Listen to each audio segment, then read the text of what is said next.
Salut, ici Maxime Johnson au CES de Las Vegas avec le Fujifilm X20, le successeur du Fujifilm X10. Alors le X10, comme vous vous souviendrez, c'était le petit frère du très populaire X100. C'est un appareil qui a été lancé à environ 600 $ et qui offre donc un bon objectif, un objectif à focale variable et qui se veut vraiment un appareil le plus abordable, le plus grand public que le X100 avec plus entre autres de contrôle automatique par exemple. Le X20, écoutez, c'est vraiment une évolution très mineure. Alors, on a la plupart des choses sont pareilles. Donc, l'objectif, c'est le même. Le design, c'est la même chose.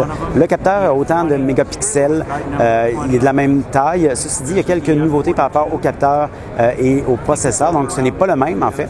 Et ça devrait permettre à l'appareil d'être beaucoup plus rapide, avoir une meilleure vitesse d'obturation, avoir aussi une meilleure capacité de prendre pour l'autofocus aussi a été amélioré. Donc, on a un autofocus hybride.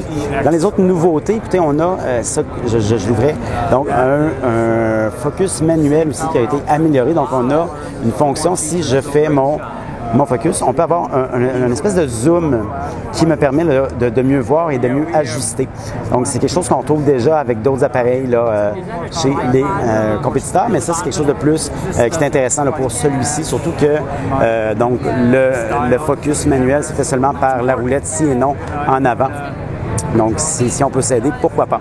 Alors, comme vous avez vu, ça fait quand même un gros zoom quand je fais le focus manuel, mais ça peut être changé dans les paramètres. Vous pouvez ne pas avoir ce zoom-là du tout, ou vous pouvez en avoir un qui est un petit peu plus petit.